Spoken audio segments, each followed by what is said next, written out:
नमस्कार दोस्तों, स्वागत है आपका मेरे चैनल पे। दोस्तों, आपने इसराइल की defence manufacturing company Rafael defence system का नाम सुना होगा। इंडिया भी इससे अपनी बहुत सी डिफेंस की ज़रूरतों को पूरा करता है और इंडिया के अंदर इंडियन कंपनीज के साथ में इसका जॉइंट वेंचर भी है बहुत सी चीज़ों के लिए। अब इसने एक गेम चेंजिंग कैपेबिलिटी विकसित की है।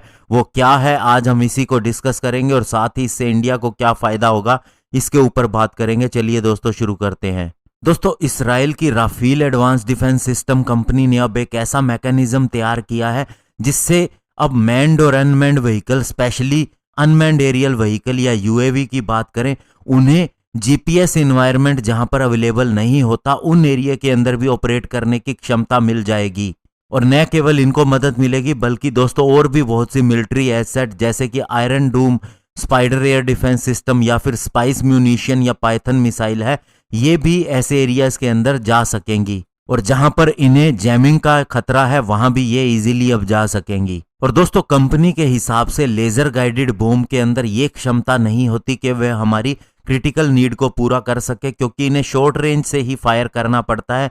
इससे दुश्मन हमारे ऊपर फायर कर सकता है या फिर हमेशा हमारी आर्मी को खतरा रहता है। और वहीं दोस्तों, जहां जीपीएस गाइडेड वेपन की बात करें, इनके अपने डिसएडवांटेजेस हैं। चाहे हम इन्हें स्टैंड ऑफ कैपेबिलिटी के हिसाब से भी डिलीवर करें, फिर भी दोस्तों जीपीएस काउंटर मेजर के अगेंस्ट इनके पास कोई भी इम्यूनिटी नहीं है। दोस्तों, राफेल एडवांस डिफेंस सिस्टम का कहना है कि उसने एक ऐसी टेक्नोलॉजी विकसित की है जिससे टारगेटिंग, एक्विजिशन और इसके अलावा मूविंग टारगेट की अपने आप ट्रैकिंग होगी और साथ ही सीन मैचिंग एल्गोरिथम भी अपने आप ही होगा। और अब इन वेपन सिस्टम का एक जीपीएस इंडिपेंडेंट मिशन होगा, यानी इन्हें जीपीएस की जरूरत नहीं पड़ेगी। मिड फ्लाइट पाथ भी एडजस्ट हो जाएगा और मिनिमम कोलैटरल डैमेज होगा। इसके अलावा कंपनी ने यह भी कहा है कि स्पाइस फैमिली के weapon system autonomous air to surface weapon है और साथ ही ये प्रीसीजन के साथ हाई वॉल्यूम स्ट्राइक करने के लिए माने जाते हैं और स्पेशली जीपीएस डिनाइड एरिया के अंदर जहां जीपीएस काम नहीं करता। और इसे न केवल इसराइली एयरफोर्स इस्तेमाल करती है बल्कि इंडियन एयरफोर्स भी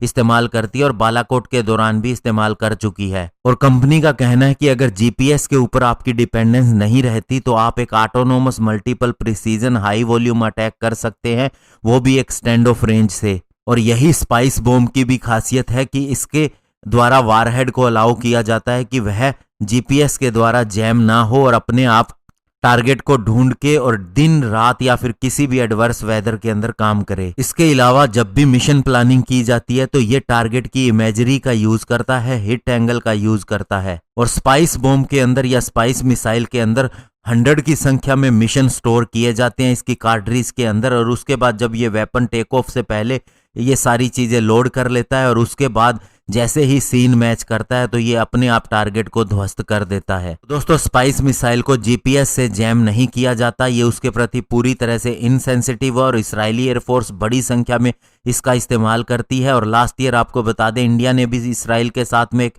डील साइन की थी जिसके अंदर 300 करोड़ रुपए में 100 ऐसे स्पाइस बॉम्ब को खरीदने का फैसला किया गया था जिनके साथ में हाई एक्सप्लोसिव वारहेड भी था। और इंडियन एयरफोर्स ने ये इमरजेंसी परचेज के तहत लिया था जब बालाकोट स्ट्राइक की गई थी। और जब इंडिया ने मिराज फाइटर की सहायता से जैश ए मोहम्मद, जो पाकिस्तान के अंदर टेरर कैंप चलाते हैं बालाकोट के अंदर, वहां पर स्ट्राइक की थी तो इंडिया ने स्पाइस 2000 बॉम्ब का पेनिट्रेटर वर्जन का इस्तेमाल किया था। इसने बिल्डिंग को नहीं गिराया बल्कि उसकी छत के ऊपर एक होल बना दिया और उसके बाद अंदर जाके यह एक्सप्लोड कर गया और उसके अंदर जितने भी आतंकवादी या व्यक्ति छुपे हुए थे वे सारे मारे गए। और दोस्तों, अगर हम स्पाइस बॉम्ब के वर्किंग की बात करें तो पहली बात, ये 60 किलोमीटर की रेंज से काम कर देता है, यानी इसे 60 किलोमीटर पीछे से छोड़ा जाए तब भी यह मिसाइल की तरह अपने टारगेट के ऊपर पहुंच जाएगा। दूसरी बात दोस्तों, इसके अंदर एक यूनिक सीन मैचिंग एल्गोरिथम होता है जो स्पेशली कंपेयर करता है जो इसे इलेक्ट्रो ऑप्टिकल इमेज रिसीव्ड होती है रियल टाइम में, यानी कि जब ये अटैक करने वाली जगह पे जाता है तो वहां से इसे जो इमेजिनरी मिलती है वो इसके सीकर के पास जाती है और फिर इसके पास जो मिशन रेफरेंस डाटा स्टोर रहता है उससे ये अपनी कंप्यूटर मेमोरी के अंदर इन चीज़ों को कंपेयर करता है और उसके हिसाब से ये अपना फ्लाइट पाथ भी डिसाइड करता है। और दोस्तों, अगर हम बात करें इंडिया और इसराइल के कोलैबोरेशन की, स्पेशली डिफेंस एंगेजमेंट की, तो कारगिल वार जो 1999 में हुआ था तब भी इसराइल ने इंडिया की बहुत ज़्यादा मदद की थी मिलिट्री असिस्टेंस इंडिया को दी थी और साथ ही बहुत सी चीजें एम्यूनिशन और मोर्टार भी इंडियन ट्रूप्स को इमरजेंसी में प्रोवाइड किया था। इसी तरह की हेल्प इसने 1971 में इंडो पाक वार के दौरान भी की थी और पिछले कुछ सालों में यह एंगेजमेंट और ज्यादा बढ़ गई है। दोनों देशों की मिलिट्री ड्रिल्स भी होती रहती हैं एक साथ में। और दोस्तों अब सबसे बड़ी बात यह है कि स्पाइस मिसाइल को हमने सुखोई 30 MKI के साथ भी इंटीग्रेट कर लिया है जब इसकी सफलता देखी गई बालाकोट एयर स्ट्राइक के अंदर।